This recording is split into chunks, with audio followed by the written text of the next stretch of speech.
champion. Welcome, Danny Batten.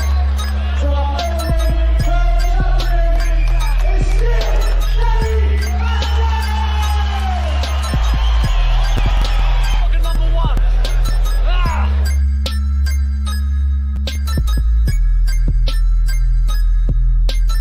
You win. Hi guys, I'm Sai, and welcome to the Danny Batten Show, episode number 23, I think, maybe 24. I lose track. This is ACE Podcast Nation, and we're going to talk some MMA this evening. No boxing on this week's show because the current MMA is back. We are raring to go. We got an exceptional main event to look at, or an exceptional main event performance, as well as some other things. We'll take some questions from the live chat. We'll continue our look at the rise of Jack Shaw with a special guest to have a look at it. And me and Danny going to talk about UFC number 9 at the end of the show briefly as well. This is a Sunday evening and a new slot for us.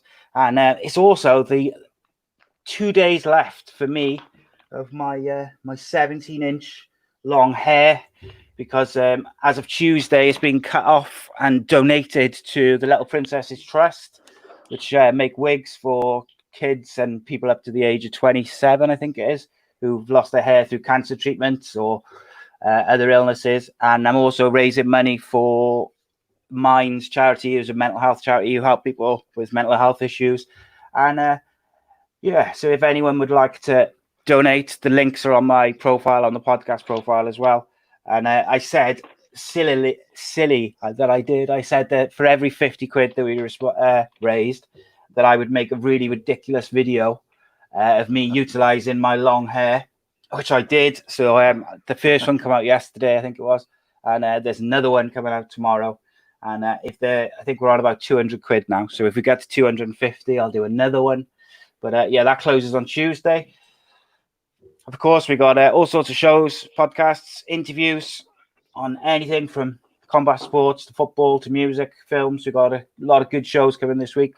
Tomorrow evening, live, the Andy Campbell football show with special guest Cardiff City chairman Mehmet Dalman, which is going to be a really interesting show because he doesn't do much media and he doesn't do many interviews.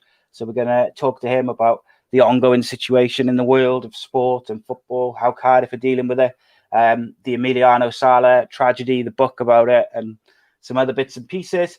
We've got a show on Wednesday with Welsh rapper T-Rev about mental health, his new album, and a few other bits and pieces, and lots and lots more. But with no further ado, I'm joined by former Cage Warriors champion, my usual co-host, MMA legend, Mr. Danny Batten. How are you, my friend? Yeah, I'm all good, Si. Enjoying this warm weather. Yeah, spoiling. I'm like shining under these lights. And of course, as well, another former Cage Warriors champion, undefeated UFC bantamweight, Mr. Jack Shaw. How are you, my friend? Yes, mate, I'm all good. Making the most of a little break from the sun before my ginger skin turns me to red. So, first thing I wanted to ask you, Jack, actually, before we get into last night, really, was how difficult is it for you as a fighter now with this break with the lockdown? And I know it's going to be lifted, looks like quite soon. Like, how difficult will it be when you decide to take a fight because you got on one side, you're raring to go. You really want to get stuck into a fight. But on the other side, especially for someone like you who's undefeated, got a big reputation, and then you don't want to rush into it or take the wrong fight or not have enough preparation. Like, how difficult is it to weigh those two things up? It's obviously a catch-22. I spoke about this, I think it was back last week or the week before, like you said. Obviously, I am fought now since end of September last year. So I might be corrected by my old man, but I'm pretty sure that's the longest I've ever gone. Since about the age of 14 without regular competition. And I'm usually fighting every sort of 2-3 months. I'm one of those guys who like to stay active. So it's been a while since I've actually stepped in the octagon and I made the walk to the cage. Obviously, I had a fight camp for the London card, but that didn't come through. So on one side, I'm chomping at the bit to get matched up and get back into the swing of things. But obviously, on the other side, then we haven't been able to train properly for a couple of weeks. So I think it'd be a matter of the couple of cards you've had in the last sort of 2-3 weeks. I wouldn't be able to take a fight that short notice, sort of 2-3 weeks time. I'd probably need sort of 6 to 8 weeks minimum to make sure I'm fully prepared more than anything. I'm fit and healthy. My cardio is pretty good. I've been doing a lot of running and stuff like that, but I just need that sort of time frame for the sparring. And obviously I haven't sparred, I haven't grappled, I haven't wrestled, nothing with any live training partners sort of probably pushing on 10-12 weeks now. So it's one of them that's stuck in the middle. Yeah, it's a long time, isn't it? Like 10 weeks plus. Any news on a gym, Danny, reopening? Well, I'm hearing different things about pro athletes being able to train together. I just think we just need to establish exactly what that means. So we ain't potentially going to be going into doing something wrong. But yeah, it seems like there is some light at the end of the tunnel. And it can't come quick enough. But it all bases on, is it safe to do so? And ultimately, that's what it's all down to, really. If it's safe to do so, yeah, I can't wait to go ahead. But it's got to be safe. The interesting thing for me was that, obviously they've reopened a lot of the football clubs now at the higher end of football, and straight away, as soon as those players were back and the staff were back, you're seeing people testing positive for it, all over the place. There was a couple of members of staff in Cardiff, I think, came out yesterday. So that's the worry, I suppose, isn't it? Is the when the gyms open, is it just going to kind of cause more issues? But like I say, hopefully back to normal soon. Yeah. All right. So we had an interesting card last night. I enjoyed the majority of it. There was a couple of really enjoyable fights. I thought Gilbert Burns' performance was pretty sensational, because I saw a lot of people writing Woodley off over the last year or so, kind of saying, or maybe saying, that he might be finished. But I really rate him. I think he's an exceptional striker, really good wrestler, and I think he didn't look it last night, unfortunately. Although, he did come close with a couple of big shots, the big strikes, but generally it didn't. He got outclassed in 5 over the whole fight. Just overall, Jack, what did you think of the card generally? Yeah, obviously it flew on, apart from the main event, it flew under the radar a little bit. There wasn't too many big names on there other than Gilbert and Woodley. So more often than not, they tend to be the more exciting cards, I find. And there was some class scraps on prelims, and then obviously the main card was decent as well. But yeah, like you said, I thought we would sort of see the Woodley of old. I know when he had his loss to Roosevelt, he was talking on how his head wasn't in the game in a sense. Then he had sort of TV shows and commercials and his rap album and stuff like that was all on the agenda for him. Whereas this one, I thought he may be a different breed, because he seemed like he was just focusing on the fight. But maybe he was on the ball, and Gilbert Burns just came out with a fight of his life. But either way, he got shut down. I think he had a rough first round. He got tagged in it. He got dominated then for the rest of that round, and pretty much the rest of the fight. I think there wasn't any area where it didn't look as if Gilbert had the upper hand on him, which is surprising, especially in the clinch and against the cage. I thought that would be Woodley's sort of game plan is to get him there and grind him out. But all credit to Gilbert Burns. Yeah, absolutely. Towards the end, towards the latter rounds as well, it felt like Woodley was not retreating, but he was going back more, which I think shows what a good job Gilbert Burns was doing. Danny, what did you think of the overall thing and Gilbert Burns? Yeah. I thought overall the card was pretty good. Okay, yeah, we talk about big names being on the card and what have you, but at the end of the day, an exciting fight's an exciting fight, and there was a nice mixed bag of performances. Watching that Billy and his opponent going at it, the ginger lad, we've seen him before. It's a bit of a strange character, But my God, that was a hell of a fight. Really enjoyed that from start to finish. Really, really exciting performance. And of course, I'm really a fan of watching the female bouts, and they didn't disappoint as well. No, we've been blessed in the last year or so with some exceptional female fights, and the finish to it was which one was it? No, which one was? Sorry, I was just trying to think. I think it was the first fight on the main card. Was it? No, I don't know. I'm gonna go. I'll have a look in my notes now. The women's were, yeah. I think that was the first main one, wasn't it? Yeah, but I was just trying to find it then. Yeah, it was all right. It was enjoyable enough card. Okay, so let's have a look. Jack, did you say you watched the prelims? Tim Elliott's bout was one you were going to mention, wasn't it? Yeah, that was just chaotic. It was typical Tim Elliott, chaotic from the minute they said go. I seen I can't remember where I seen tweet it. I woke up this morning and it was quite accurate. It was I think Tim Elliott a lot of the time he's that sort of frantic and enjoys the scramble that much that he ends up putting himself in bad positions. And you look at the first round, I think he did a number on the guy in the first round, and then obviously come the second round, he was just that much in that much of a rush to sort of enforce his game plan that it ended up in putting him in a bad position, and obviously led to him getting submitted in the end. And that it was a great win for his opponent. I can't remember his name, but I think it was his first fight in the UFC. I think he said in the interview or something he's back to work tomorrow. So it's it just goes to show that Tim Elliott is a title challenger and everything like that. But you can't ever write anyone off in MMA. Looking at it on paper, you would think that it would be a walkover, but that's not ever the case. But that was a fun one to watch, as it always is with the flyweights. Oh yeah, and then you're exactly right, mate. It's Tim Elliott on paper. You'd have expected him to take in that fight, and there you go. It's job done. Caitlin Chikagian obviously won by decision on the prelims as well. The first fight of the main card was Mackenzie Dern and Hannah Seifers. Dan, what did you make of that one? It didn't last too long, but yeah, it didn't last too long. But they was going at it kind of fast. But the ladies seem to just do that. They don't seem to have much of a feeling out process. They just get straight to work, and these two was no different in that fact.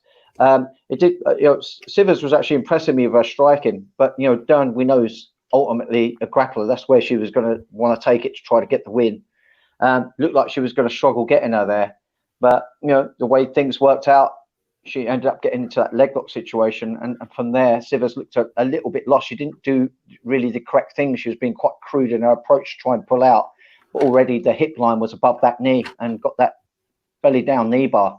But Sivers is showing some improvements, but obviously she needs to address some intricacies on the ground to continue that move forward and advance in her own level. Yeah, I feel like we discussed that last time she fought, that she looked pretty good on the feet, but when her opponent got her hands on her or got her to the floor, she struggled maybe a little bit. It was nicely done by Mackenzie Dern to finish it. I like a good knee bar submission, I've got to say. What did you make of this one, Jack? Yeah, like you said, it's always going to be an uphill battle when you start sort of getting into grappling exchange with someone like Mackenzie Dern.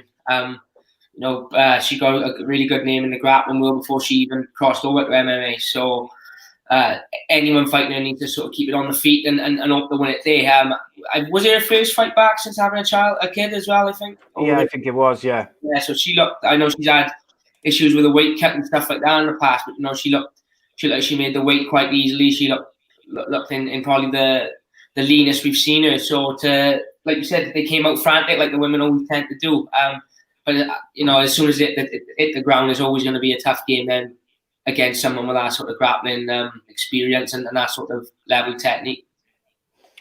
So Dan, you mentioned that she was a bit crude in the way she tried to get out of the knee bar. What should she have done?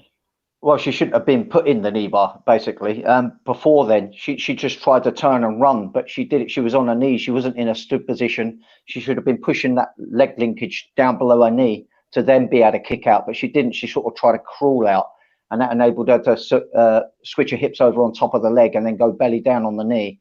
It's like she just tried to panic crawl, rather than do the correct thing. She really should have been standing, putting all that weight on that leg and pushing the other girl's ankles down and then being able to strip out. But that wasn't the case. She got caught in kind of deep, and from there it's always going to be a bit of a struggle. But even when she went belly down, she should have turned the outside of her knee down to try to then come up onto the back of Mackenzie.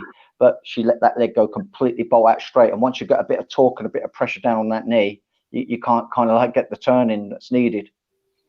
No, I'm guessing that once it's in properly, it's not pleasant on that knee joint. So yeah, it's the knee bar is actually quite a funny thing because it don't initially hurt.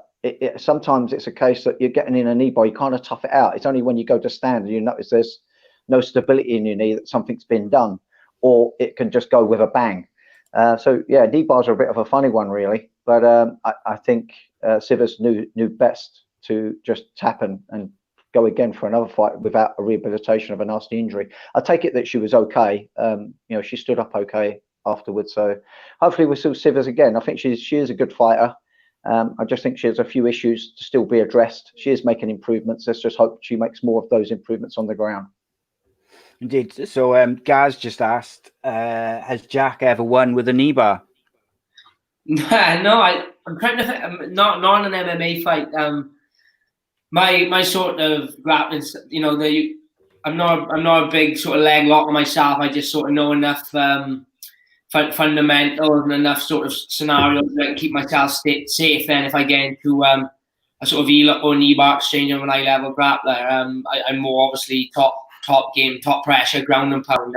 So I've never won by knee bar. I've had a couple of people throw a knee bar or a knee lock attempt on me in a fight, but obviously, fortunately, I've been able to defend it right. I don't think I've ever had a grappling competition either, or nothing like that. I've been knee barred in the gym and I've caught people in knee bars, but obviously never in a competition. Fingers crossed, I never do get caught in a knee bar. Yeah, indeed. So I'm just going to say, so John Wish just said hello, Jack Shaw, but he's the one who requested that we have a look at your kind of your rise up through Cage Warriors and into the UFC, which we're going to do after we cover this card. Jack's going to join us for that. I think it's part 5, isn't it? Dan, part 5, part 4, I believe. Part 5, I think it is. I'm terrible. I do far too many podcasts. I'm losing track of what numbers of what. Okay, next up was Roosevelt Roberts versus Brock Weaver. It was quite an enjoyable fight. This one, I enjoyed it. I thought both guys had their moments, without looking massively like it was going to finish either way until that second round. Danny, what did you make of the kind of first round? Yeah, to me, Roberts just looked so sharp with his striking. His outward game looked really, really sharp, I've got to say. It always looked a case that Brock was always going to have to try to get a hold of Roberts and try to make it a grapple fest and try and slow down Roberts. Roberts just looked so dangerous and sharp all the time, and you always wondered, is he going to catch him with one of those strikes or one of those guillotines? He looks dangerous with those long, slim arms. So I just found my eye was always casting on Roberts on whether he was going to be able to establish a definite finish in that first round. But fair play to Brock. He still grinded it up really nicely. I think I don't know whether there's some bad blood between them, but there was a little bit of talk going on, wasn't there? In the cage, always intrigues me. Testy, weren't they? Yeah, and that's the kind of like a nice flip side of what's happened without having no audience. We're now hearing the cornerman really clear. We're hearing what goes on between opponents when there's a little bit of talking going on. I just found it interesting they was talking to each other. I've had it a couple of times in my career, and it kind of changes the dynamic of what's happening in there. I suppose it personalizes it a little bit more when there's a little bit of communication going on. But I've got to say, Roberts was really impressing me. I think this guy's going to start to really be something. Yeah, he looked good. He did look very good. What did you make of that first round, Jack? Yeah, like you said, it was a close round, but like you said, it was one of them where Roberts sort of, in my eyes, he just looked a little bit better. And he just looked, like you said, it was sort of tough to fight. What was the name of the other guy he fought again? It was Brock and Roosevelt Yeah, Roberts. it was as tough as Brock was. It was tough to sort of see him. You could just see the little bit of level, the little bit of difference that Roberts had. He was a little bit better technically, and like you said, you were just always waiting to see if he was going to land one of them strikes or use them long links to sort of cinch something in. But yeah, it wasn't sort of a whitewash as you would say, but it was a very good first round, and like you said, I think he's definitely got a lot of potential where he could go on and possibly look at climbing the ladder a little bit now. Yeah, I think so. What about that second round and the finish, Danny? Anything that you particularly noticed up from that second round? Yeah, I mean, just the sharpness started to really take a hold on Brock. Brock started to really struggle. I think with that first round, I've come to the conclusion that Brock was having to use a whole lot more energy to try to keep some kind of control over the situation. And as you begin to fatigue and you begin to lose control, someone's shot like Roberts becomes super, super dangerous. And he was just getting outclassed. He just looked like a beat behind as well on tempo. Just the shot. When I say that Roberts was just sharp, he's also really athletically quick, and it was just all too much for Brock. Brock looks almost out of his depth. I don't want to say it was completely outclassed, but it just seems that he had that style that made Brock not look good. He just never really looked comfortable, and the second round got so much so that he couldn't get through to the end of it, unfortunately for him. Yeah, I thought Roosevelt Roberts looked. He looked really good. Impressive, to be honest. John has just said in the comments that he thinks that Brock Weaver's got still got a good future and a big future. He just needs to basically go and he's got to just work on stuff. And it is just because he loses doesn't mean he's done.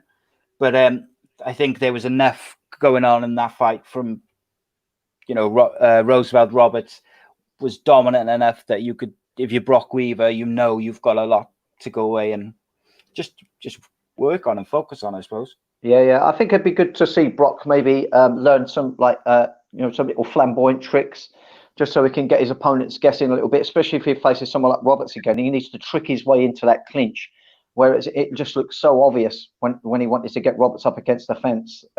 Although Roberts, in the criticism of his game, was allowing his back to get put up against the fence. With those poor attempts, but I just think he wasn't fearful to be there at the end of the day. But he will have to address that if he wants to move up the levels, because there's some really good fence wrestlers in that division. So he won't be able to get away with that with everybody. God, yeah. But that said, if Brock can just learn to have a little bit more tricks to his game, I feel like he might be able to steer the fights more easily in the direction that he might want it to go. And next up was Billy Quarantillo versus Spike Carlisle.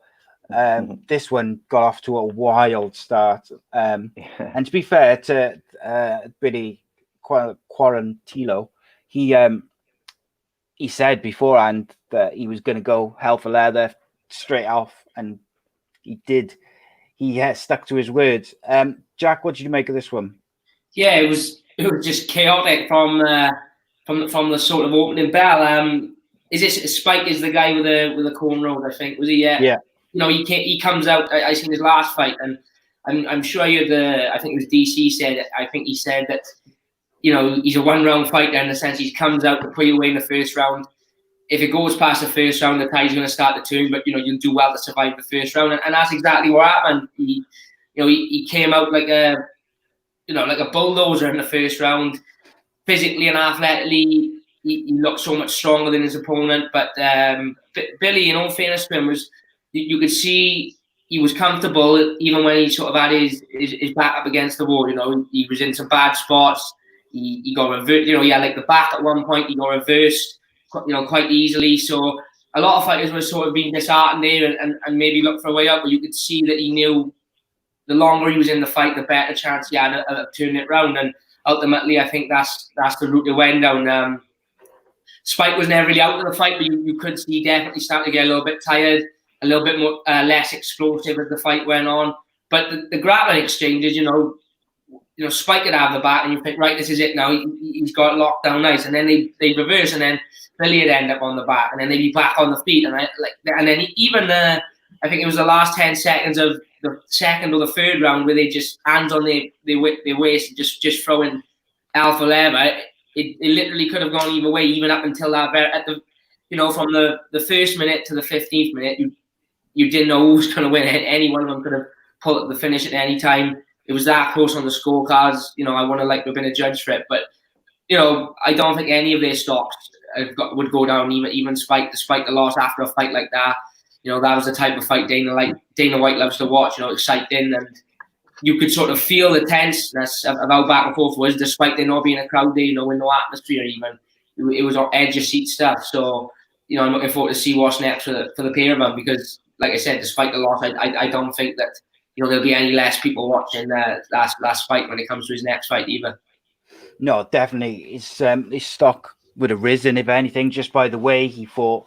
And like you say, there's over the last, these shows where there's no fans, a couple of shows, maybe there was one which kind of dragged a little bit, just where it wasn't, the fights weren't that great, and it was all kind of fizzled out. Whereas the super loaded card was amazing. You could hear the slaps and the bangs of every strike.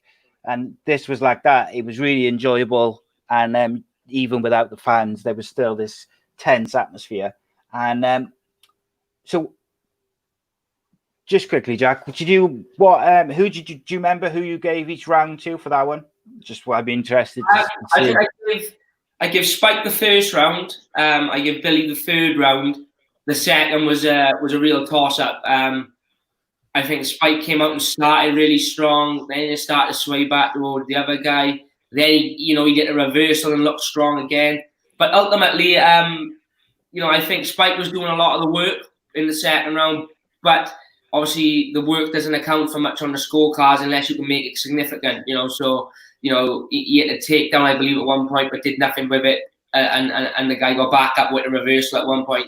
He had him on the fence. He was getting turned. So, it's all well and good doing these things, but if you're not doing anything significant with him, then it's not really scoring no points. And it was a little bit the same with the opponent. The opponent was having his moments as well, but there wasn't really especially in the second round, there wasn't any real significance to any of what they were doing. It was just a real 50-50 toss-up. So when it did go to the decision, I wouldn't have argued it either way.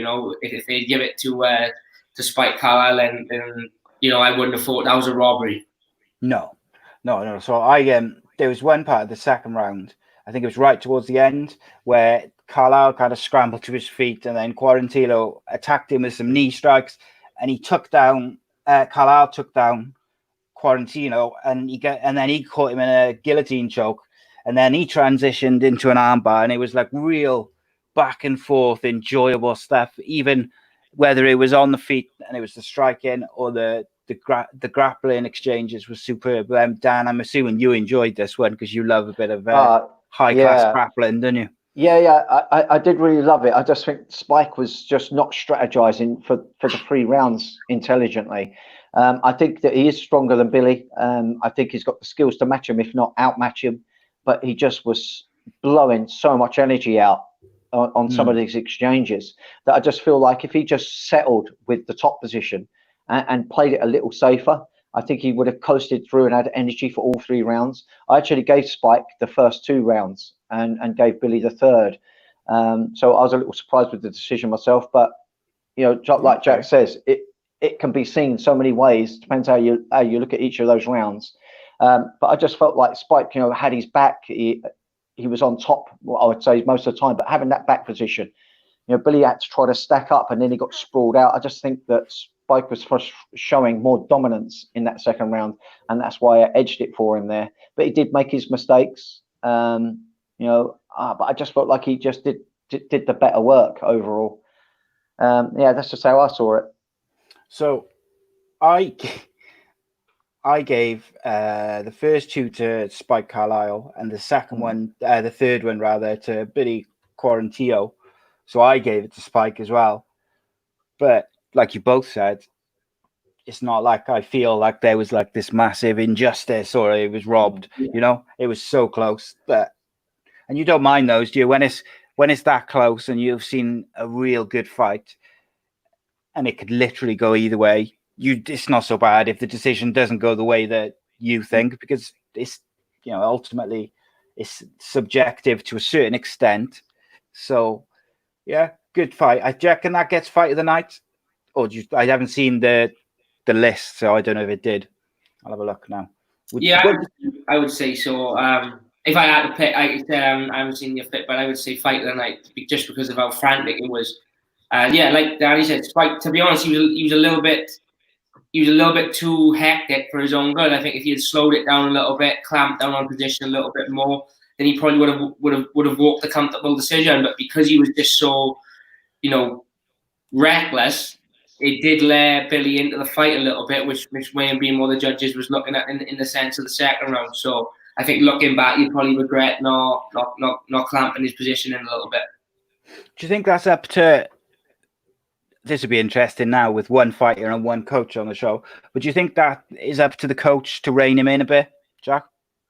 Yeah, I mean, it's 50-50. Like, I dare say in the gym, his coaches are, as Carmen says, if you get top position on someone in an MMA fight, you sort of stay there and you're winning the fight from there. But when you're in there and your adrenaline's flowing and especially with no crowd to feed off, it's a little it's probably a lot more surreal than what he's used to anyway. Then things happen sometimes in the cage that don't usually happen in the gym. I suppose it is the coach's job to sort of drill that into their mind, but at the same time, a coach can't physically make a fighter do something when they're in the cage. Ultimately, it is on the fighter to switch on and do it themselves. So, I dare say that his coach may well have told him in between rounds to do this and do that, but obviously, as we know, it doesn't always go that way. What about you, Dan? Would you say that, like, it's up to the coach there just to maybe rein him in a little bit? Yeah, I definitely would have been reining him in. I would have I would have been pushing him to consolidate the position more. It's really stressful being a coach because predominantly they're not just students; they become your friends, and you really want the best for them. And when you see them being unnecessarily, aggressive, when there is no solid position to give reason to bust a load, it's just Spike had positions where that they were not settled by any stretch, and he was just going for some crazy things, really burning up way too energy, and I just think that's unnecessary.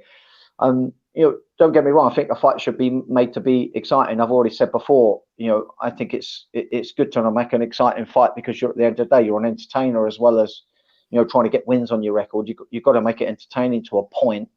But it's like he's trying too hard to be an entertainer and not perhaps thinking about trying to nail that actual result. I just think it was all for him to win with what I saw from him. Definitely talented, definitely a strange guy, but that's probably why he fought the way he fought. But I every time I see that he's going to fight, I'm going to be watching with interest, but especially for the next one to see whether perhaps he does rein it in a little bit more and we might see a more strategical Spike. But I don't want him to lose his excitement, but I just think he could just be a little tighter with those top positions and take those winning rounds with little effort. Yeah, 100%, mate. So John says we'll definitely look forward to seeing Spike fight again, and Gaz says both guys were great. Look forward to seeing them fight again, and he also says rematch. So where they'll run it back, you never know. So I've just pulled up the bonuses. The Tim Elliott fight had the fight of the night, which I found interesting, but I can understand as well. I think that was on the prelims because that was very, very entertaining. So, yeah, a little bit surprised that one didn't get fight of the night. But again, the Tim Elliott one was very, very good. So it's not like not like they were robbed, is it? I suppose. I was just trying to see if I could find the other bonuses. I'll bring them up in a minute. So, excuse me. The next fight was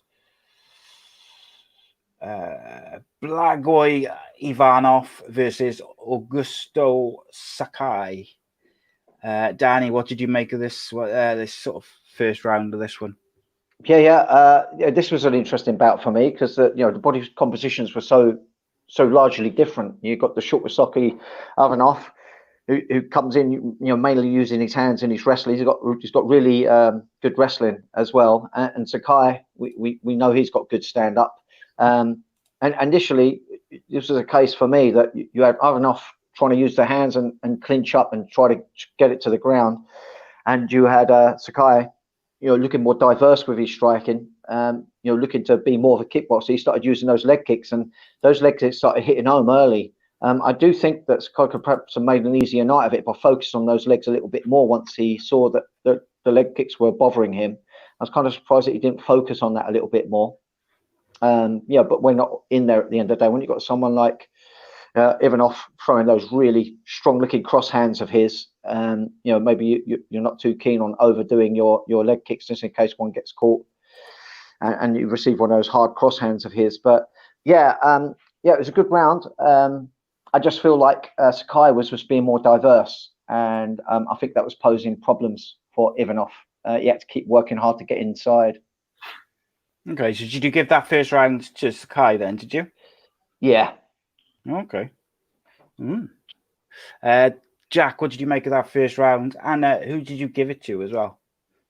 Yeah, pretty much agree with what Danny said. I think he should have definitely attacked the legs more. You could see early on it was sort of having an effect and bothering him. But again, when you're 250 or 260 pounds, whatever they were, there's obviously that caution of what's coming back at you, and like you said, you are sometimes open, especially when you're a little bit slower at heavyweight.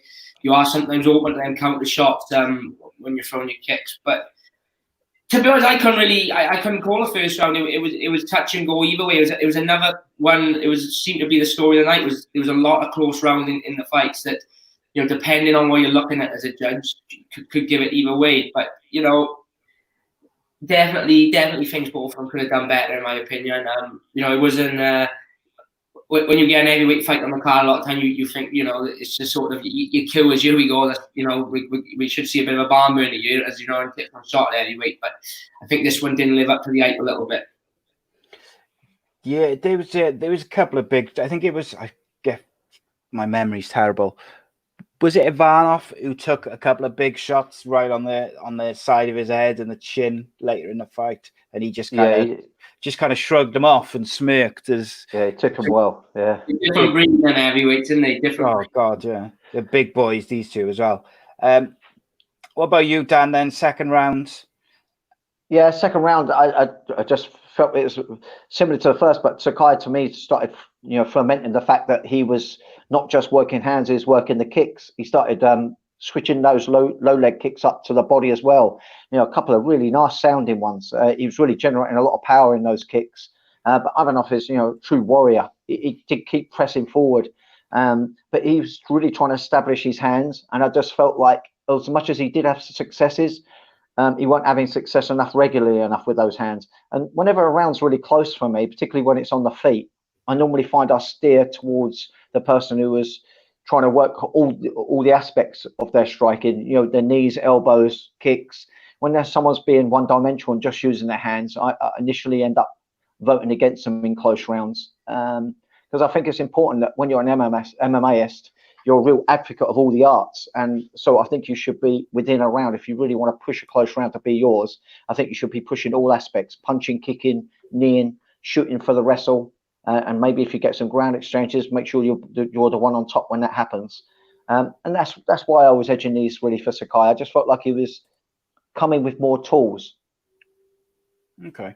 So I had Ivanov for the first round, and then the second round I had Sakai. But yeah, I think I agree with you. Like, his overall offense was just a bit more broad and a bit more. He brought a bit more to the table, didn't he? What about you, Jack, for that second round, mate? Yeah, again, he probably placed it just on the diversity of what he was bringing. It was, like you said, mixing up the attacks, and I think it was just activity pinched it for him more than anything. And I think that's a lot more often than not that tends to be the case at heavyweight. You see some of the guys, the guys who they may not have that sort of one punch knockout shot, but he was just a little bit more active a little bit more diverse in what he was throwing, and I think obviously that steered it towards him compared to the Russian. Was it the Russian or Ivanov? Yes, compared to the other guy who was just a little bit more one-dimensional in a sense compared to on his offense. Indeed. What else? The third round then, just to finish this one off, Dan? Yeah, I mean, the third round, it was all going a similar way to how I've seen the other rounds, really, with Sakai, looking like he was just a more complete striker. But then Ivanov did exactly what he should be doing. I think this was one round apiece, and it was the third one to play. And Ivanov did exactly right. He really needed to get this down. He did have a brief ground exchange in, I think it was in the second round, wasn't it? That they hit the ground briefly, I think. Yeah, I think so, yeah. Yeah, I think it was in the second round. So he knows he could possibly get him there, and he went to go and put him down to the ground again. I think when you're having a close striking bout, and then there's nothing better than to try and take down a bit of top game pressure to try to cap off that round. But then there was that fence grab. Now, I really think Sakai should have had a point deducted from it. Now, if you're just grabbing the fence and it's not consequential to a takedown happening or not happening, and then, okay, let's put a warning in there. But when it's actually stopping a potential round winning and fight winning, as I saw it at that stage, that fence grab should have definitely been deducted a point. So that was a little disappointing. So really, had the fight played out with that takedown, it'd be hard to bet against Ivanov not winning the fight with 2-1 in my mind. But referees are human; they don't always make the best choices, as we're seeing. Same with the judging. You just got to take it as it comes, and so Kai got the decision. Yeah, it was good. I thought it was a pretty enjoyable fight. That fence grab was, I felt it was big because he was going down without it, and absolutely it was. He completely steadied himself on the cage. It's a bit naughty. Were you surprised that the referee, he didn't seem to react to it as if he hadn't seen it? Were you surprised by that, Jack? To be honest, I think that's quite a big problem in MMA, is the inconsistency with the point deductions in sense of the fouls. I think, at the end of the day, a foul is a foul, and especially a foul like that could potentially change the result of a fight. The ref needs to they need to make the guidelines a little bit more clear on, whether they deduct a point or, like I know in Pride they had like the sort of yellow card rule and stuff like that. But when it comes to any foul, I think, even stuff like eye pokes, like, that's a big problem in the sport, and especially like if you poke someone in the eye, whether you mean it or not, it's going to change the dynamic of the fight. The person who's if you get poked in the eye during a fight, it throws you off completely. So I think like a way to sort of eliminate the eye pokes and the fence grabbing is, whether it's intentional or unintentional, is take a point straight away. Take a point, and you start taking points with these things. I guarantee over the course of time, we'll start to see them being done less and less. How often does John Jones land an eye poke and get away with it? If you took a point off him every time you poke someone in the eye, then he'd soon start learning to clench his fingers in. And it's the same with this scenario with the fence grab. That would have changed the dynamic of the fight, and especially that late in the fight, in a close fight, you could even look at taking sort of 2 points, because he's done it he's done it knowing if he lands on his back, he's potentially lost the fight if he can't get back up. So, it was a bad call from the ref, but like you said, it's a tough job being a ref in MMA as it is, without all the rules and the different outside aspects. So, I'm not one to slate referees. I just think the point reductions need to be made more stern for fouls, whether they're illegal or intentional. Intentional, not illegal. Yeah, I've got to agree with Jack there. You absolutely, you've got to start dishing out heavier punishments for different things. These eye pokes can potentially be career-ending eye pokes as well. Look at someone like Bisping with them, missing eye. We don't want none of these things happening to athletes, or we run out of fighters pretty quick. Yeah, let's get rid of this cage grabbing. Come on, if there's a punishment that's going to put you way behind in the fight for grabbing the fence, trust me, you're going to start to learn very, very quickly not to grab it. I think they should be dishing out these points being taken off more often, rather than dishing out just warnings all the time. Yeah, definitely. And I think Jack made a great point there where he said about consistency is you in all sports, you want to see refereeing and judging being consistent across the board for everything and everyone. So if you do something in one fight or one game and then you do it in another game or a fight, you get the same outcome, same punishment, same points, whatever it may be. But unfortunately, referees are human and judges are human, so it makes it tricky sometimes because you've got human error. So Augusto Sakai defeated Ivanov. Obviously, they were ranked 12 and 13. It was a split decision in the end, 30-27, 28-29, 28-29. But what do you think? What would you like to see Sakai do next, Dan? Yeah, let's get him tested more. I think he definitely should be fighting up in the top 10 now. And see this guy perhaps pressed a little harder in return. I see him coming forward always really well and really steady. I like to see what happens when someone really comes at him and could perhaps match him a little bit more in stature. He's a pretty tall guy, so yeah, but that would be kind of interesting, seeing him go up against another tall, rangy opponent, and perhaps seeing how he deals with it then. As he got nice takedown capabilities himself, he's clearly happy on his feet. So yeah, I'd like to see him perhaps go up someone who's going to push close and also have height to deal with the fact that he's quite rangy as a striker. Yes, indeed. So the performance of the night went to Mackenzie Dern and Gilbert Burns. Don't think I disagree with either one of those. Fight of the night was Tim Elliott and Roy Val. Again, I don't think I would disagree too much with that. And that's the three, which I think that's pretty much. I think it's just that one fight where we said maybe the Spike fight, I think, would have been a good one for fight of the night. But okay.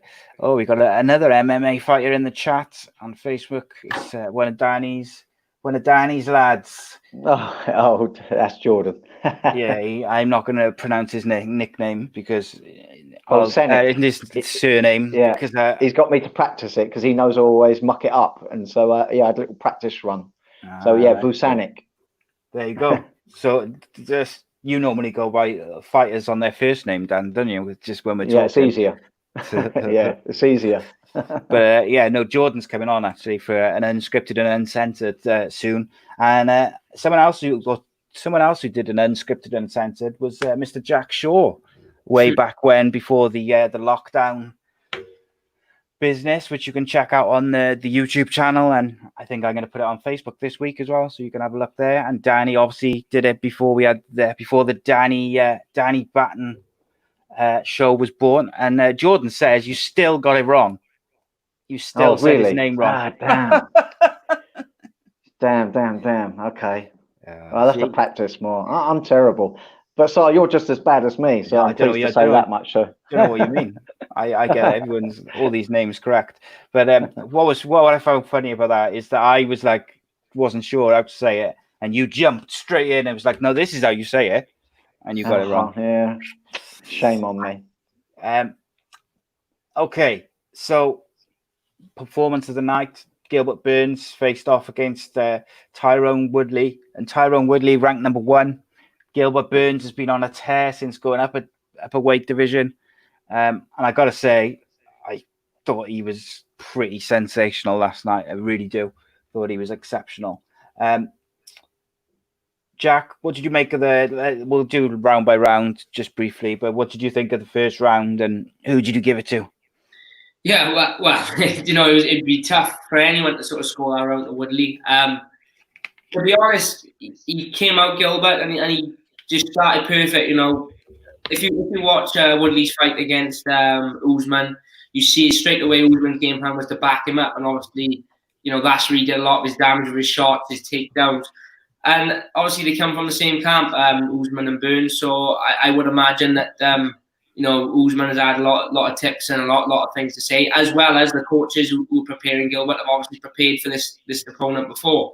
But yeah, he came out perfect. Obviously, caught Tyrone early, which just goes to show, despite being a a second-degree black belt. His striking's off the chart. You know, when you think of guys like Wonderboy who you know, Woodley have outstruck, and Darren Till who Woodley have outstruck on the feet. So for him to come out and tag Woodley early on, you know, really put him in a good spot straight away. You know, I bet it did wonders for his confidence, and obviously it hit the ground. He didn't get the finish, but when you've got someone of Gilbert Burns' level in full mount, you know, with 4 minutes left of the round, you got to give Woodley a bit of credit just for even seeing the round out and finding the way back to his feet eventually. But yeah, without a doubt, 10-8 round to Burns for the first one. Couldn't have gone any better, other than obviously if he could have managed to get the finish. But as far as, you know, racking up points on the scorecard goal, then you know, his coaches probably couldn't have asked for a better round.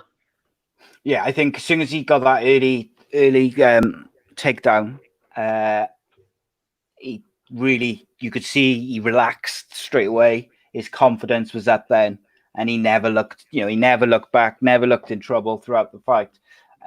I think, was it the first round where Woodley exploded out from underneath? I think he got out. It was the first round running towards the end of the round. Burns had just gone up for a high mount, looking for a submission as well as some ground and pound, and he knew the submission was going to come, so he blasted out. Yeah, so he deserves, like I say, he deserves credit for it. And like, Woodley's beaten some top names. Like I was saying earlier about, he's taken some criticism on social media and maybe in some parts of the media, but he's still a top level fighter, and he's beaten some big names. I think, you know, he just didn't.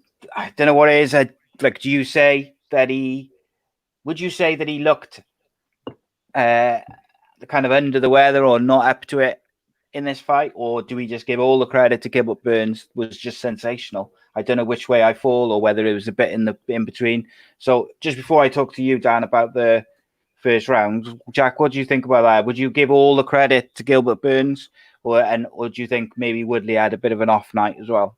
Well, obviously, we can't take nothing away from Gilbert. He without a doubt had the performance of his life. Just looked great in every area. But I think with Woodley, a lot of it comes down to, you know, I don't think he's got that same desire to be the best in the world anymore. You know, he's made an hell of a lot of money, I can imagine, fighting the guys he has on the, you know, I think he's fought on the McGregor undercard was the one fight, so I should imagine he had a nice little paycheck for that. He defended the belt X amount of times, so, you know, anyone who's owed the belt, they're going to be making decent money. He's got a lot of things outside of fighting, from like make of it businesses, and obviously his I know people take the mick, but he's got his rap career that he's you know, he's probably making money off that just because of his name as a fighter. So he's getting on a little bit now in the sense of the prime of his fighting years, and I just don't think his will to be the best is there anymore. I think he's a great athlete.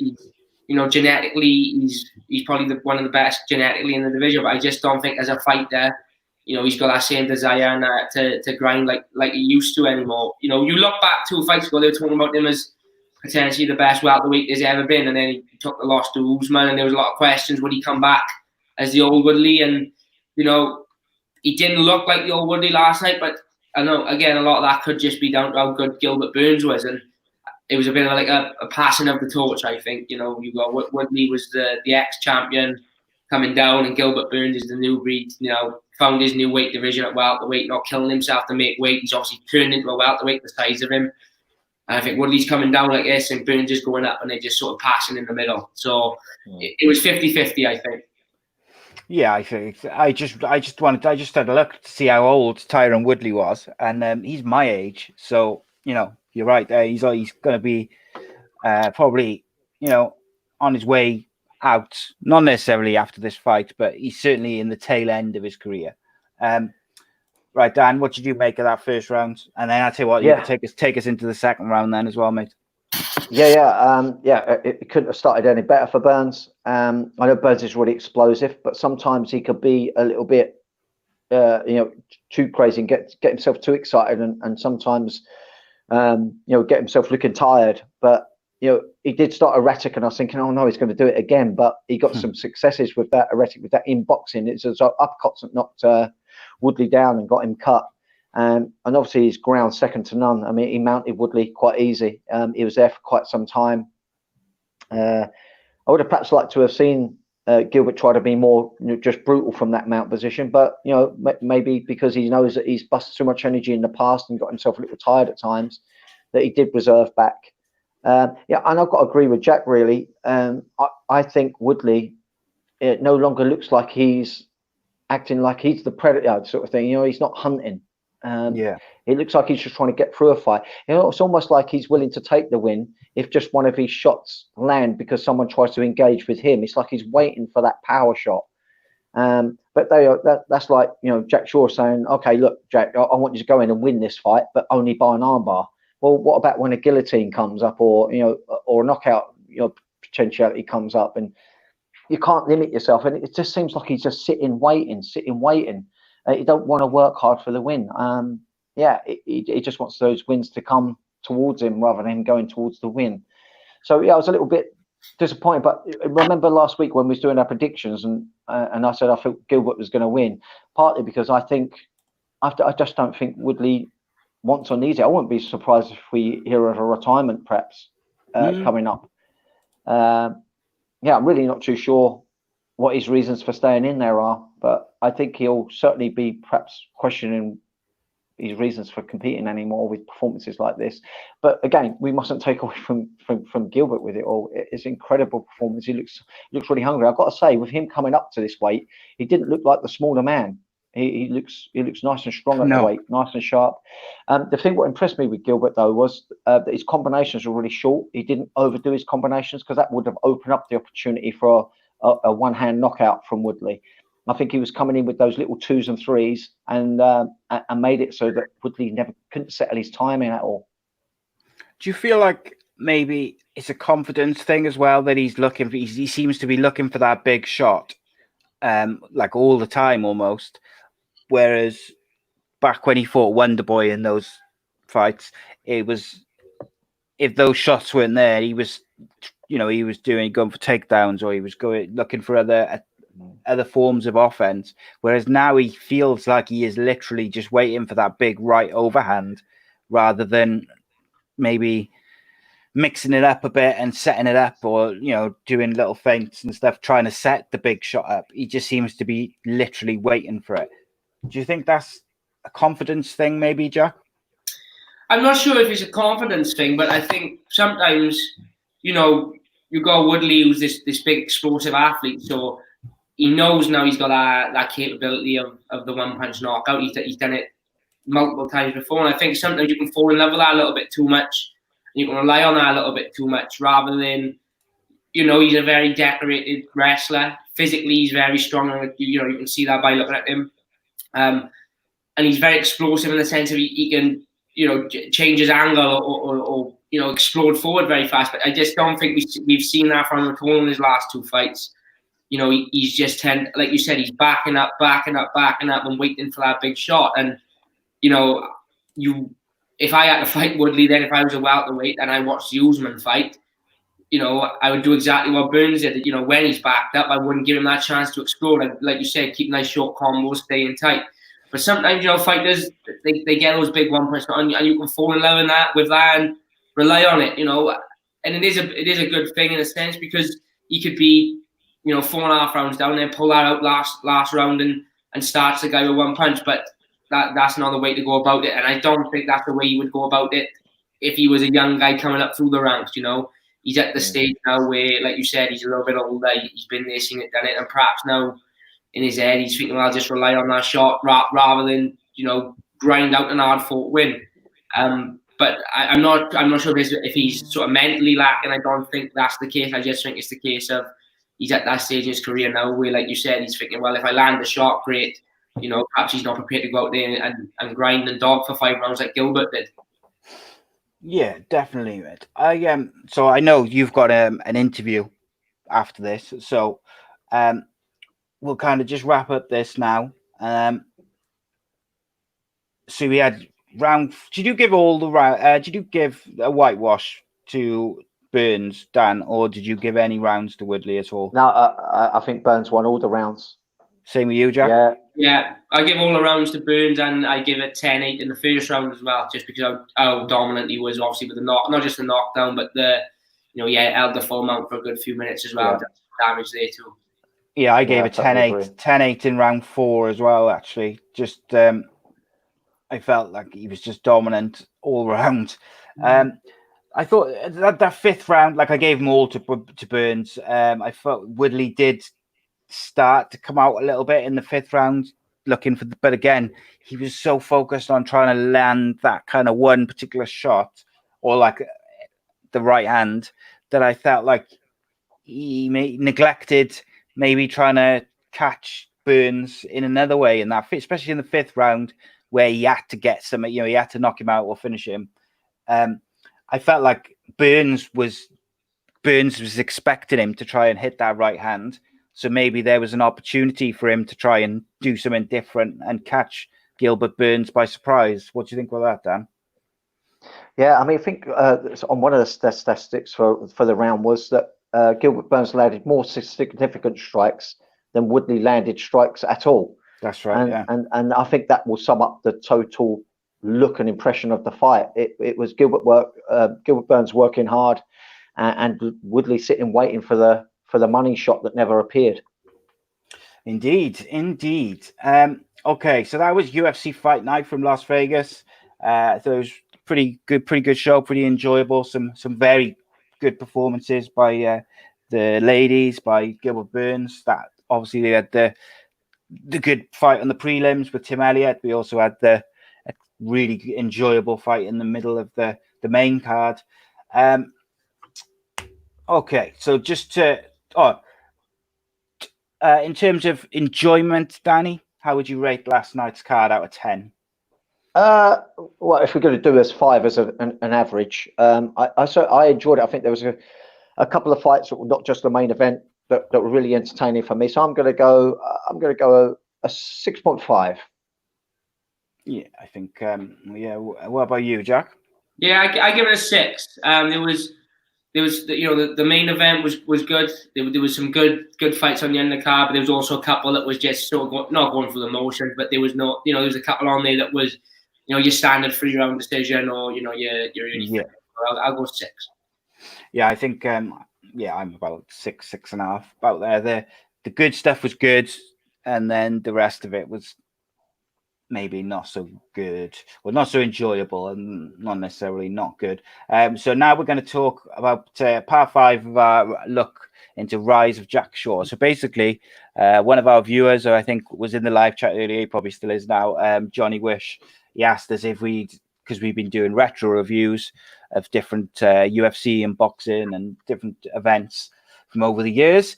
He said, would we look at Jack Shore's rise through Cage Warriors? So we started with, I think it was your last amateur fight it was on like a Cage Warriors pre-show.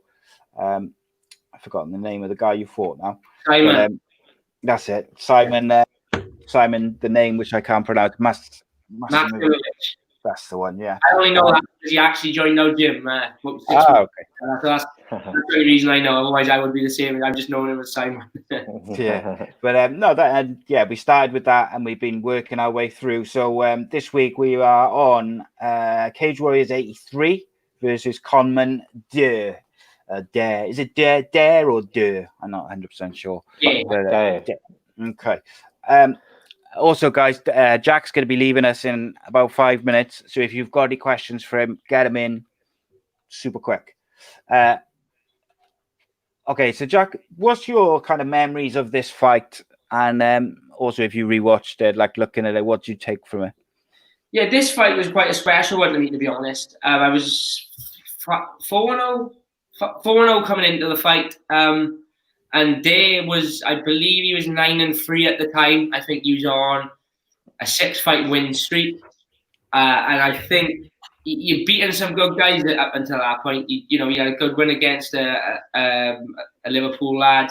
You beat Marley Swindles. I don't know if you know Marley, but at the time, Marley was one of the. I think he's living out and training full time and coaching at Puckett top team now. I think he had a really good record on the Welsh scene.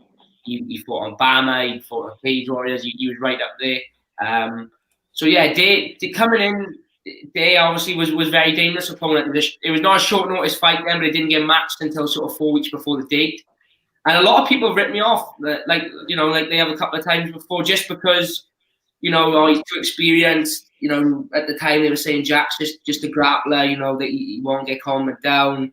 He's gonna get knocked out, this and that. The usual stuff. But it was a nice one for me, just because obviously I would say probably 80% of the people, of the neutrals then that wasn't my friends, were counting me out on the fight and were expecting me to lose. Then, cut a long story short, expecting me and get chinned. But even the guys at Cage Wars, Ian Dean was the matchmaker. When we he said, look, we got common days, a risky fight.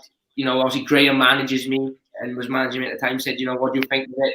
It's not what we got to do. And me and my old man were more up for it. We said that's a fight we can win, and obviously he'll do a lot of things for me. He'll give me a push to the next sort of level and put me to on the verge of contending for a title. And even they were wary of me taking it. But to go in there and, without sounding cocky or arrogant, to sort of whitewash him in a round then and completely shut him down. It was one of my favourite fights, to be honest. I think it was the start of where I started to show people that I wasn't just having all this attention because I was the up and coming Welsh guy on the card then to sell the tickets. It was justified. But Coleman was a great guy as well. He was a great fighter. Even to this day, he's you look at some of the people he's fought. He's taken people like Mason Jones a distance at lightweight. So we all know how good Mason is. So it just shows how good he is himself. But yeah, it was a fun one, and it was nice to get the recognition for it when I beat him, and obviously to shut a couple of people up as well. Mm. I'm surprised that there were so many people writing you off, just because obviously as we've been watching these fights recently, you've been very dominant in all of them. We discussed the one last week was the first time that we'd seen your opponent really kind of get any sort of offense, and even that was him. I think he defended a takedown, so that's the level of kind of offense we were talking. Like you were very dominant in those early fights, but like you say, Dare is a very experienced fighter, and at that time you were only 4-0. Dan, what did you make of it after watching that today? Yeah, really impressive from Jack Shaw. Really, with the way he changed together the entries. He shot in with a single and on the hip with his left arm coming up higher, and that's sort of like the perfect blend to be able to transition to a single to a double, or then driving upwards, going on the hip suck. So he's sort of hit him with just an overwhelming amount of takedown attempts. And the nice thing about what Jack Shaw does is he doesn't bust his load with the first entry. He'll feel out until he bites in and it feels good. He ain't busting in the energy to actually take him down. He'll transition till the grip feels right. And from there, just overwhelmed him with technicality. And I think what Jack really impresses me with is the fact that he gets a lot of work done without looking like he's being rushed. A couple of the very early fights, it was a little bit more rushed, but I think the very first one we saw, there was only 3-minute rounds. So you've got a butter rush. But yeah, it's just so impressive that it was just constant work going on without looking clumsy. And that's what really impressed me with this. I think he just overwhelmed Day. Yeah, he did. I was just having a quick look through the cards. There's some massive names who went on to do some really big things in UK MMA, and like you had Lewis Long, who's gone on to fight for Bellator. Mason Jones is current champion in Cage Warriors. Yourself went into the UFC. You got Chrissy Edwards. That was a pretty stacked Cage Warriors card in hindsight. Right, Jack, I know you've got to go, mate. So thank you for joining us, mate. I really appreciate it. And there you go. John Wish says, fantastic show. Top analysis. And he also says, great stuff, Jack. Come back soon. So there you go. Thanks for having me, lads. Appreciate the time. Cheers, Dad. Cheers, Jack. And see you soon, mate. Jack. The audio one will be out tomorrow, mate. The audio version of this. So I'll tag you up in that when it's out. Top man. Cheers, guys. Cheers, mate. Have a good evening. Jack. Okay. Just finishing up on Jack's fight from Cage Warriors 83. I was just having a look through the results to see if he'd had any other armbar wins. He had a Kimura in one of the fights I think we watched, but he didn't seem to. He doesn't get, even though, like he said, a lot of his grappling work is up high towards the waist and above. That was one of his rare armbar victories. Yeah. But yeah, good, very good, very good, very good. It just looks. I don't know whether it's because it's hindsight, and we know that he's still unbeaten and he's in the UFC, or it is just that he's just so dominant over these guys, really like taking them apart. With he seems so strong, Dan, in these early fights, and he not being disrespectful in any way, but he looks so young in some of these fights, whereby you think he's got a lot of he's gonna fill out a bit and he's gonna sort of mature and that physically, but he just doesn't seem phased from a mental point of view, but even a physical point of view. No one seems to be able to bully him in that division. No, I absolutely agree. He's not overly muscled by any stretch. He looks, without criticizing him, he can look less athletic than a lot of his opponents, but I just think that just adds more, more for his talent for judging things correctly. Like I say, with those takedowns, so many people can try really hard for the first and second attempt takedown, so much so that they can end up gassing themselves for 2 or 3 minutes of any one round after that attempt, whereas he just floats from one exchange to another and only puts the energy in when it's going to guarantee him a top position and a good position. I would like to see him more tested to see what else, but what can you do? I know that Day is a very good opponent. The Jordan Volcenic, or however we pronounce my student's name, is actually his last opponent was this guy. They had to do it at a catch weight. Jordan ended up going to a decision win. Jordan's more of a striker, although he's a really good grappler as well. Take it from me, he's very, very good on the ground, but he likes to win his fight striking. So we know how strong and good that guy is, and for Jack to do what he did to him all in one round was utterly impressive. And I'm not surprised that he's in the UFC, and I think he's going to just keep shining and shining. Yeah, you think so. You can't just at the moment. I don't want to curse him by any means, but he just looks like he could beat anyone he comes across. Obviously, in the UFC now, he's going to come across some big names eventually. If he keeps winning and he keeps performing at the level he is, he's going to hit some big names in that bantamweight division. Because the UFC bantamweight division is pretty stacked. I mean, I know we seem to say that about all divisions, but that's why it's the cream of the crop. That's why it's the top. And you've got Jose Aldo, you've got Aljamain Sterling, you've got Henry Cejudo, you've got all these various guys, right at the top. Who would you like to see Jack face next, mate? If you were making the match, if I could do it, anyone. Well, I'd have him fight someone like Jose Aldo, because he's coming off his peak. He's still a legend, no matter how you look at his career that has got in recent times. He's still very much a dangerous guy, and he's got some of the best takedown defense in the game. And I think this will be a really good test for Jack to see whether he could get someone who's renowned for good takedown defense, who can be really dangerous and consequential if you can't get into the ground with his striking. But he is mildly past his peak, and just like Jack Shaw was saying about you get Woodley perhaps passing down and Gilbert passing up. That might be the case with Jack Shaw and someone like Jose Aldo. I think that'd be really exciting. I think it'll make Jack Shaw, that would make his name, wouldn't it? If it'll make his name. And like I say, it'll really test whether that's going to be his style. And if Jose Aldo can defend his takedowns, will he just smother him against the fence, or because that can be the case. You don't have to always succeed with a takedown. You can be really active just against the fence and just harass someone to death. Or are we going to see Jack Shaw and we see his true striking pedigree? Because I've got a feeling after speaking and getting to know Richard Shaw, his father, and getting to talk with Jack, these guys, they got high fight IQ, and I wouldn't be surprised if they got something in the works for when those takedowns don't come about. I think we're going to see some accomplished striking from him as well. I'd love to know what Richard thinks about that as a fight, because obviously Jack's ranked like 47 at the moment in that division, just because he's new to the UFC. and there's some massive names just above him. I'd like to see it. I wouldn't mind. I wouldn't be against seeing him versus Nathaniel Wood. I think that would be a great fight for him. Yeah. I forgot Wood's about Nathaniel. ranked 29th, so that would be a good jump. That would be Brett fantastic. Johns as well, mine versus Nathaniel Wood, I think would be a real good fight.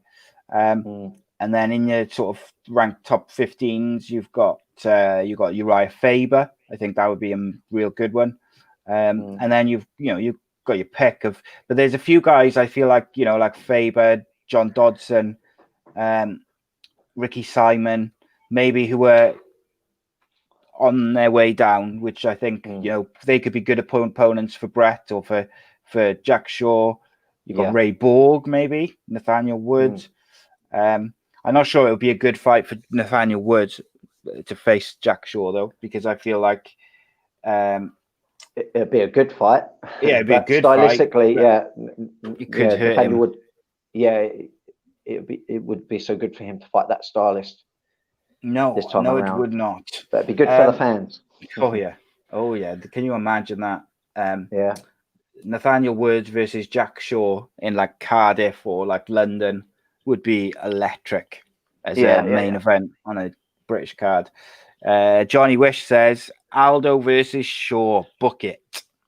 Yeah. There you go. I'm going to ask Richard what he thinks of that. I'm gonna grass you up, and I'm going to tell him and see what Mr. Shaw thinks of that.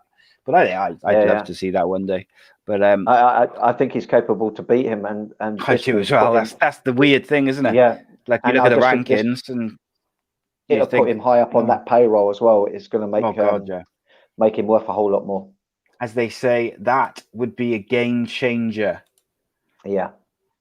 Speaking of game changers, next week I'm recording the first in our new series on boxing with Mr. Shane Watson, who joined us last week from S-Jam Boxing Promotions.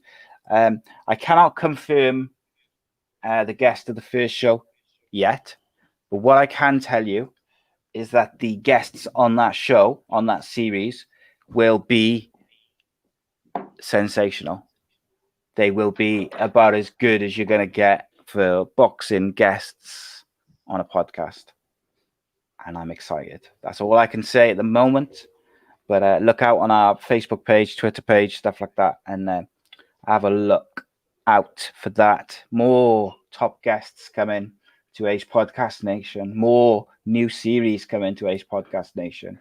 And more quality co-hosts to go with my my rambling.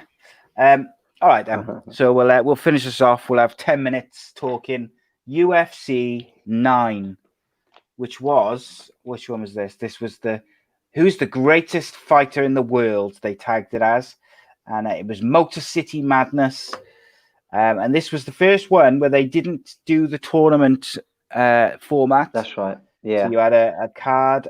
You had the Super Fight Championship, which was Dan Severn versus Ken Shamrock as the main event. And then you had the main cards with the various fights, which we'll go through now. So we're not going to spend ages on this one, Dan, because we'll wrap up at about an hour and a half, about 10 minutes, just kind of talk through each fight generally. So the first one was Don Fry versus Amaury Bittetti. Yeah, and for me, this was the best fight of the tournament. Sensational. Still a little bit of a weight issue here. Don Fry looking much the bigger man. But Amiri really come out. He really wanted it. And he come out, clinch up, clearly wanted it to the ground. And was really being aggressive on Don Fry and actually making Don Fry have to defend with his wrestling capabilities. But Don's a really good wrestler himself. He was a bigger man and able to fend off Amiri's attempt. Amiri did get a little bit of damage going on. He was punching with bare fists. I think Don Fry had gloves for this one, if I remember right, because I'm noticing some or more wearing gloves. Not everyone's going there with the bare knuckles. But Amiri, eventually, the size of Don Fry started to really start telling its tale as the time went on. It was clearly tiring on him. But I was really impressed with Amiri Bittetti. He was really good. He was standing, wasn't he, for Marco Ruiz? That would have been such a good fight to see Marco Ruiz versus Don Fry. I would have really liked that, and perhaps would have suited size-wise. He would have matched up to Don Fry. But wasn't disappointed. Like I say, I felt this was the best fight on the card.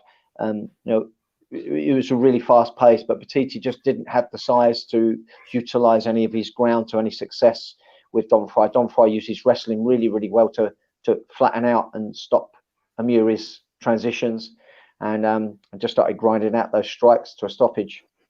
Yeah, when I watched this earlier, I forgot that it wasn't a tournament format this time, and I was really disappointed after this fight because I was looking at the card and I was like, oh my god, I can see Don Fry versus some of these guys. They just didn't get obviously didn't get to see it. So Don Fry won via TKO after 9 minutes 22. It was also the longest fight on the card other than the main event. The main event. Next up was Mark Hall versus Koji Kiato, which was a TKO finish after 40 seconds, doctor stoppage to a broken nose. Unusual. I'm really surprised that they could stop. Now, I don't know whether a nose could be broken in such a way that it's potentially detrimental to the person's health, but how bizarre. I mean, the Catal got the guy down, had a massive size advantage. The guy was like 6'7", and like much bigger than Mark Hall. Mark Hall was like 5'10", I think it was. But he gets him to the ground. It looked really, really good for Catal. But then there was a lot of blood coming out onto the mat. And did you notice as well, whenever they was checking cuts, they were starting them back standing again as well, which was a little, I think it was a little unfortunate for the ground aspect fighters. Yeah, you'd like to see them go back now, like they do now, isn't it? You go back to the position. That's it. Yeah. So that was a little surprising, but I thought they would just restart the position. I thought Catal would obviously try to push to get it to the ground again, but they stopped the fight to a broken nose just because of the blood outlet. I'm guessing because it was bleeding pretty heavily. But disappointing. For Catal really, because I think he could have fought on. It's a weird one, isn't it? Though, because when you're not being funny, like as I'm not a fighter, obviously, but like if you're going to fight boxing, MMA, karate, whatever it may be, I would have thought broken noses kind of come with the territory. I'm most fighters I've spoken to have had a broken nose at some point. So I mean, Anderson Silva, who did Anderson? I can't think of the opponent's name, but he turned his nose sideways. It was just like squished over his face, wasn't it? Yeah, Rich Franklin. I mean, he completely decimated his nose. He had no nose left. It was an eye patch. It was so far over his face, and that never got stopped. So quite surprising. But maybe by then we don't really know. But I know they was still against MMA a lot, and whether they just had to start getting some stoppages in so it weren't so bloodlusted. I suspect that might have been something to do with the fight being stopped. Because did you notice they were stopping some of the fights just with some ground and pound and stuff, a little bit like how they do now, almost stopping the fights early before they got too bloody. Yeah, it's a weird one, but you're right. Back in the day, people hated MMA. They really just they don't like him much either. But they like the authorities and they were against it. And I think that that's why there's like such a fine line now about the behavior of MMA stars or things in fights. They've got to be very careful because the papers or the news media, as soon as something happens, they pick up on it. They call it brutal and all this other rubbish. Next up was Mark Schultz versus Gary Goodridge. Goodridge again returning, but this was again a TKO from a cut. 12 minutes in. I mean, this wouldn't have happened in the previous UFCs that we've been watching. A bit of blood was just adding to the whole performance, really.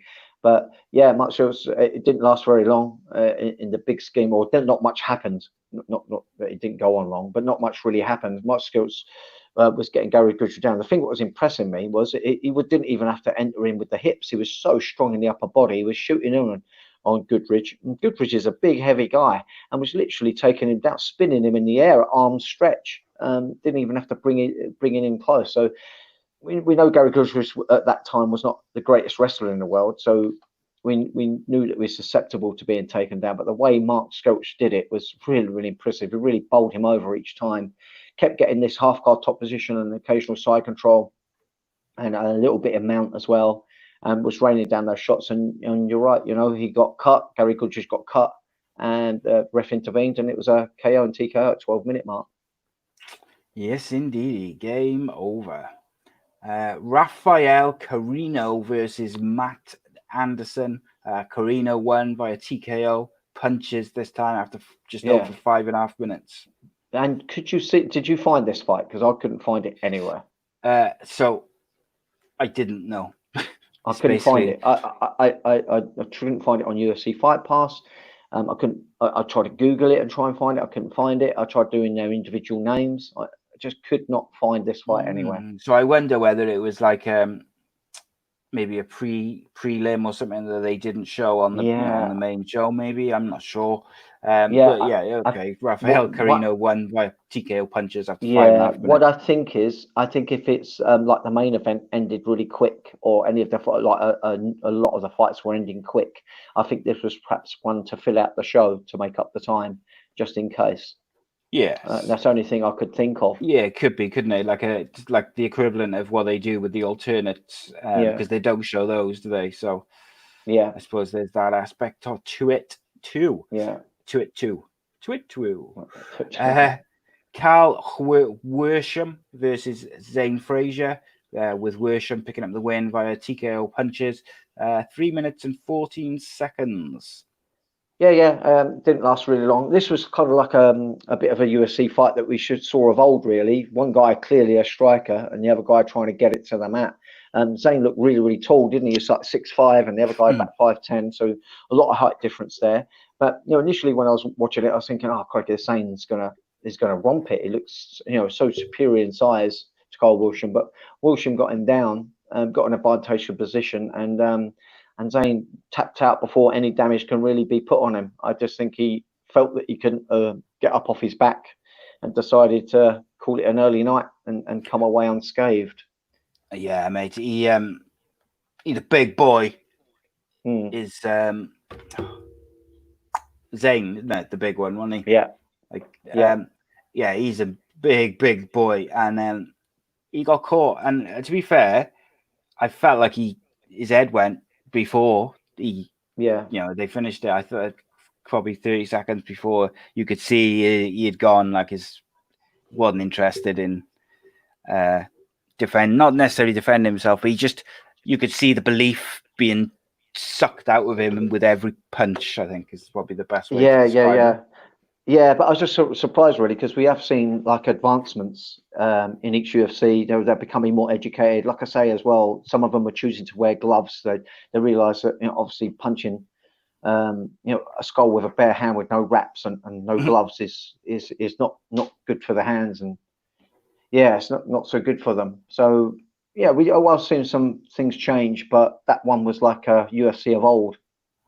Yeah, it was more like the early days, wasn't it? Who else? So where is it? And then Steve Nelmark versus Ty Bowden, another doctor stoppage. This time after 7 minutes and 25 seconds, with Steve Nelmark picking up the win. What did you make of this one, pal? Yeah, there was nothing beautiful about it. A takedown come early. Dominated the top position, really, raining down strikes, and the stoppage was just really, really quick. There's not really a lot to say about this fight. There was nothing really beautiful about it. The guy looked strong, he looked dominant, but I don't think the opponent was up to much, to be honest. It looked like a mismatch. And there's another one that really looked like a step back to the old UFCs. Oh, yeah. Yeah, it was, wasn't it? It was...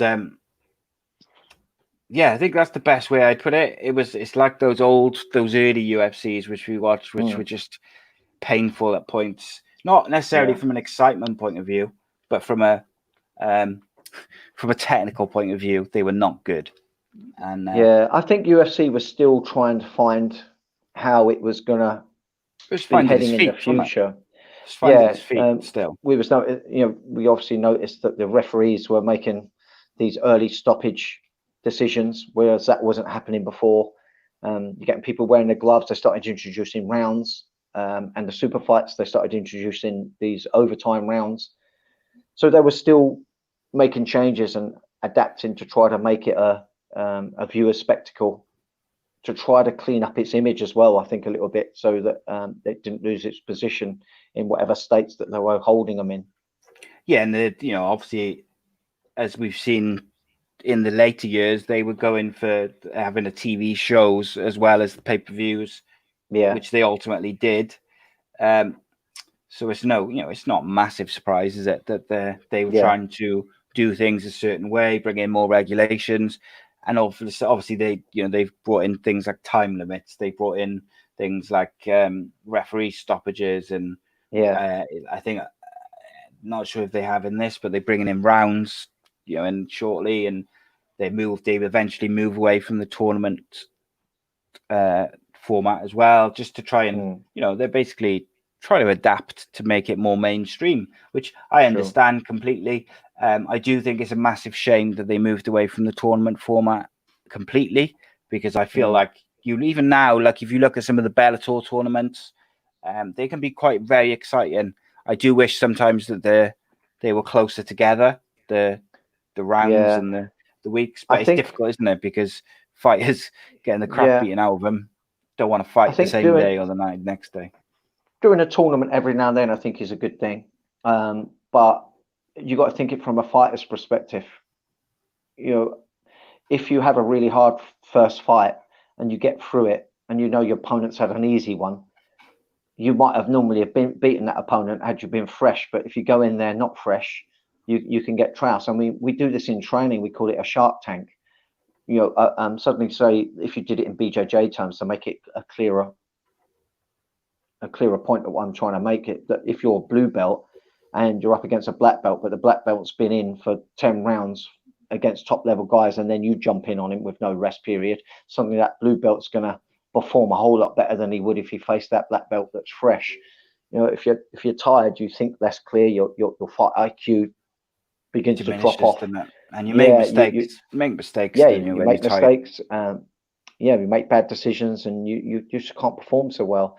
So I think that's why a lot of the fighters would perhaps shy away from doing those tournaments. You could get them to happen, but I don't think you'll get the top names doing them. Yeah, certainly if they're going to be over a weekend, say. Whereas I think it's good. Even the Bellator ones where they were spread out, I think were good, because you can see, each fighter developing through the rounds. If someone's on a win streak, it matters. I think it adds stakes to matches or fights that don't always have stakes. So you could get fights sometimes where it's like a ranked, so say tonight on tonight's show where we talked about Ivanov and Sakai, they were ranked 12 and 13 in the heavyweight division. Now if that was around quarterfinals of a heavyweight tournament, would that have been more exciting? Would they have been, would Ivanov have adapted his game knowing that he would go out with the tournament if he didn't win? So it's interesting. It adds extra stakes to the fights, which I'm all for making things more important, more tense and suspenseful. Talking of tense and suspenseful and very enjoyable and really, really, really good to watch. The main event was the Superfight Championship of Dan Severn versus Ken Shamrock. It went 30 minutes to a split decision. Shoot me. It was terrible, really. Obviously, these two had fought before, and Dan Severn had got Ken had got the win previously with a submission. I think Dan was clearly, to me, the bigger and the better wrestler, and could have put it to the ground, but seemed to be fearful to. Dan Severn, it looked like, had obviously done some kind of strike training because he was trying to show off some footwork, but was merely dancing around, not really getting anything that was going to create any productivity on the feet. He was pouring out some really poor shots. Dan Severn weren't pouring out. Ken Shamrock was barely pouring out anything. He was doing open hand strikes because he had open hands, and Dan Severn chose to wear gloves. It was just boring, and even the crowd was shouting out, boring, boring. And you would think the fighters would get the hint. It's not a good look at all, especially when you're doing a whole half-hour fight with no break. I think Dan Severn did hear the crowd eventually, and he decided to shoot in. And things got exciting for a little moment. And fair play to Ken Shamrock. He defended the takedown and reversed it and ended up in the top position and done really well. But it didn't take long before Dan Severn saw an opportunity to scramble back up to their feet, and there was back into this striking stroke non-striking format of the round. So they went actually to 2 extra times. I think they were 3-minute rounds, the extra times, and Dan was clearly trying to wrestle up a little more. And in the final of extra time, Ken Shamrock actually shot in on Dan Severn to try to make something of it, because I think he felt he was behind, and even dropped for a leg lock, but with time running out, couldn't get anything in. And judges give it to Dan Severn, and I think so too, because he initiated most of the takedowns that were successful. Yeah, it was a horrible fight, I've got to say. Yeah, it wasn't great. I felt that Severn won. I got to say, this isn't the first time we've seen Ken Shamrock be quite boring in one of these super fights, which is such a shame, because I've seen him be really exciting and charismatic and aggressive in fights. But sadly, all too often he was too cagey and worried about losing than maybe playing to his strengths. Now, who am I to? I'm not criticizing the man.